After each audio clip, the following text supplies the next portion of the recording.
Hey kids, and welcome to the show. Today we're talking about supply chain issues, and I'm specifically talking about baby formula. This is Neocate. This is a very specific baby formula. Right now it's actually a little catch-all for stuff. They make great things to store things in.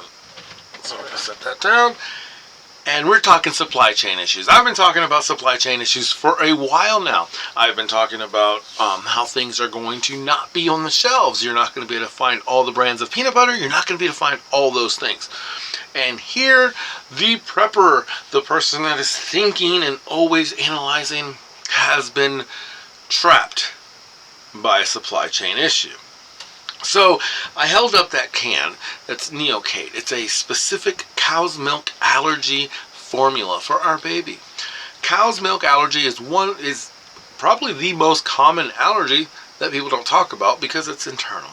Okay, so it's necessary for a lot of children. A lot of children have cow's milk allergies. And this isn't lactose intolerance. This is a straight up allergy.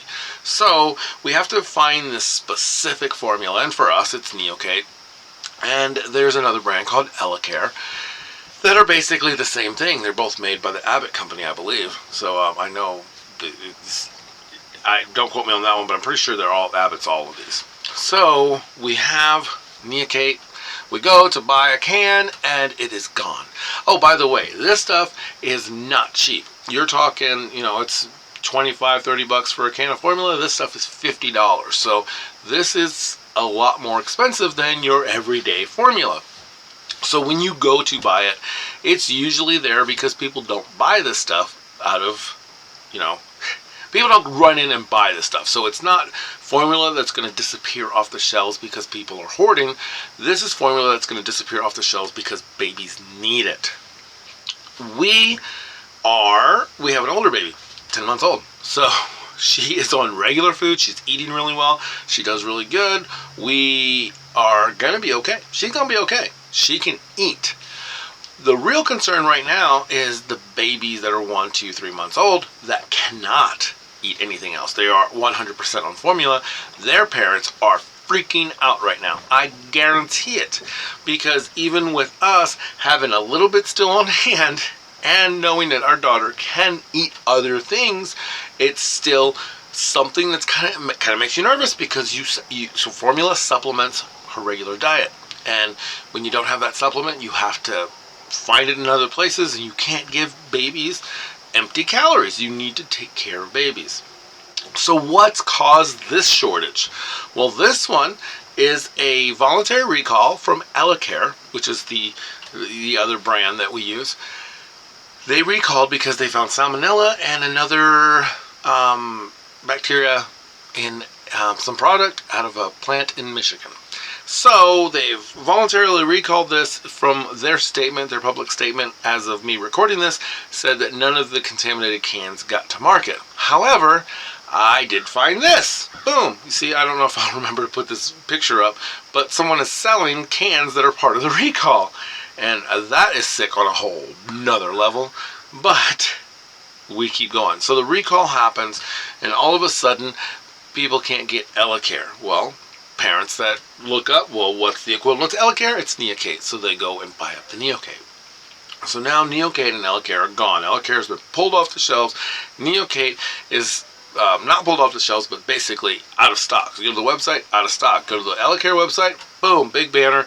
We are currently doing this recall, and Neocate is changing their brand, and they're moving to another thing. There's a lot of stuff going on with this pharmaceutical company, but what it boils down to is, without warning, all these kids all of a sudden don't have food. Now, again, this is a really small scale. This isn't a lot of people. This is people that you may or may not know. I am thankful that we live in a tribe, and I talk about the importance of having a tribe. I tell you guys all the time that you need to know who's out there and make sure you know who you can rely on. We sent out a Facebook message and said, hey, anybody, can you look out at the pharmacies, the Walmarts, whatever, look for this particular formula. If you can, buy a can. I'll meet you where you're at and give you the cash for it. Because this isn't a cash issue. This is I can't get this formula issue. And you'll see where this is going in just a minute. So we go out there And I just want to mention that in our tribe, and this is so beautiful, we had people saying, well, can she eat this kind of formula, this kind of formula? And then I got a DM from this beautiful young lady, I'm not going to mention her name, but with the most beautiful offer. And she said, I don't know if you're open to this, and I hope I'm not overstepping, but she offered her breast milk because she has a baby and she is breastfeeding. And what a beautiful and wonderful offer, because I know that my family's going to be okay, because our tribe is going to come together. So know that that is a viable option. So if you know somebody that is freaking out right now, talk to their pediatrician. If you are breastfeeding and you are pumping a lot of breast milk, that is a great option. You could probably work with the hospital. They do donation programs at the hospital. It's an amazing way that you can serve, and you don't know the impact, because when she was laying in that hospital bed and we didn't know why her guts were mixed up, we used donor breast milk, and donor breast milk is something special.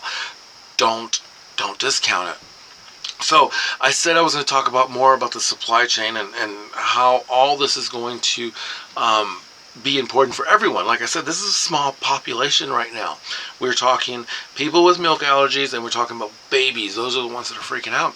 But at some point, there's going to be a supply chain disruption where it's going to be something everyone needs.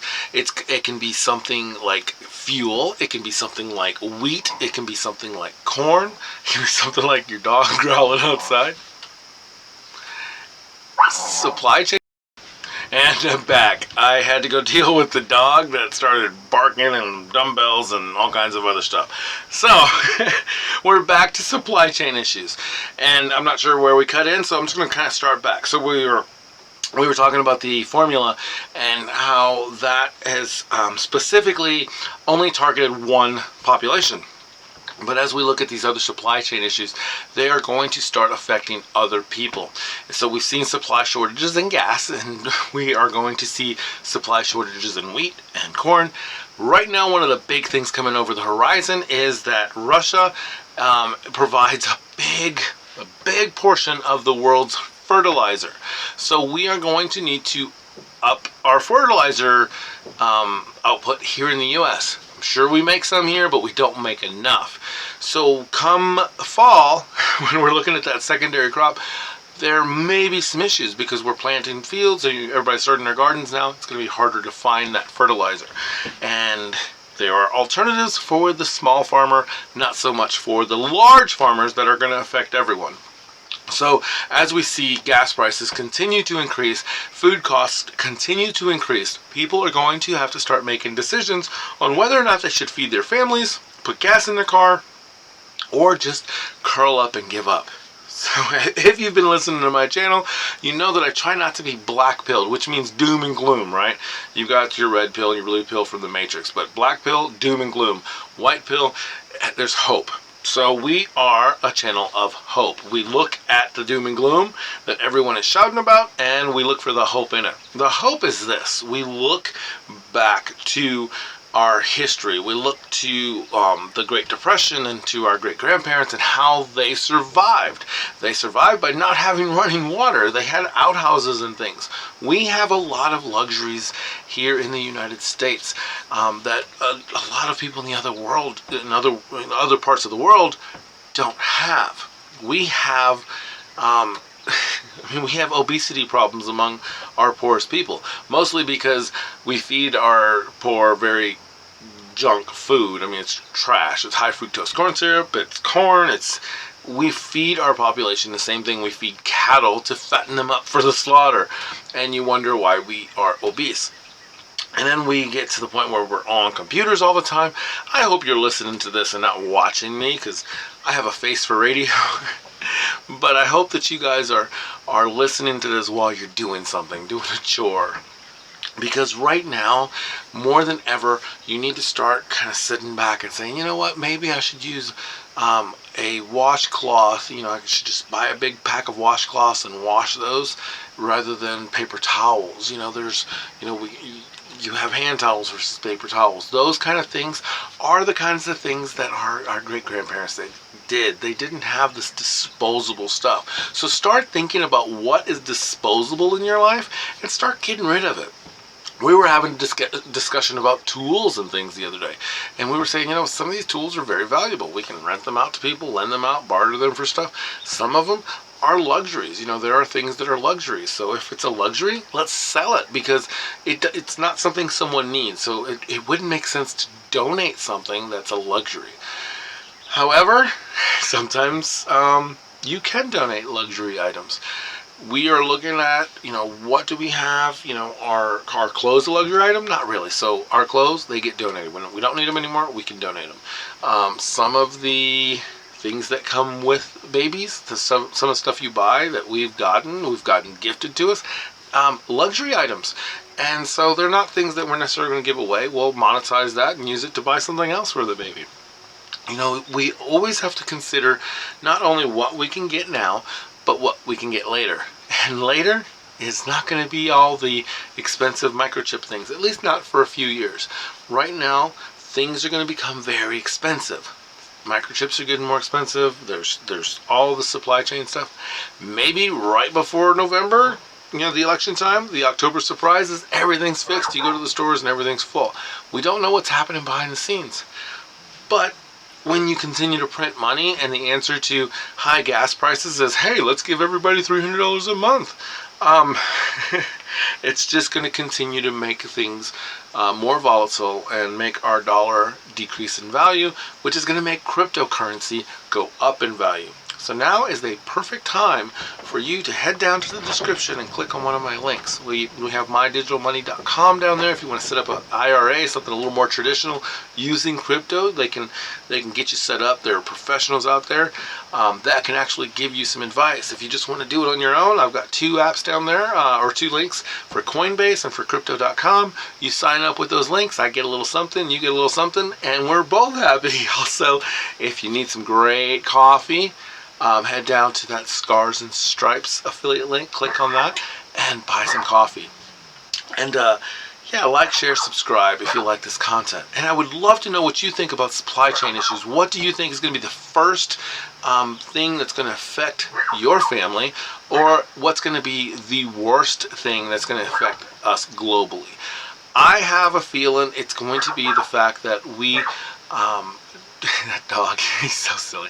I think that the hardest thing that we're going to face is that we don't export much more than entertainment. The United States is known for entertainment, and unfortunately, entertainment doesn't fill a belly. It doesn't pay the bills. Right now, you learning skills and you learning how to cut cost, as our president has said, cut cost and everything will be okay. There's ways to do that. And the best way to do it is look back at what your great-grandparents did, or your grandparents. So now might be a good opportunity for you to talk to your grandparents and say, hey, when times were tough, what did you guys do? And maybe you'll find out why they reused aluminum foil, and they used washcloths instead of paper towels, and they used paper bags that they reused when they went to the grocery store. There are a lot of things that our great-grandparents did that are environmentally friendly, but they take a little bit more work. So our grandparents are the epitome of you know, working hard and being kind, I guess. I don't know. I don't think they were very kind. My grandparents were pretty harsh about the way they felt. But they were definitely a different generation that saved and repaired. We have to become that kind of generation that saves things and repair things. We have to be a fix-it generation. We cannot be a disposable generation. There's no way you're going to get through this with some generational wealth at the end unless you make some changes from within, and those are the hardest to do. So I know I rambled a little bit at the end, but I appreciate you guys sticking around till the end. So until next time, work hard, be kind, and have fun.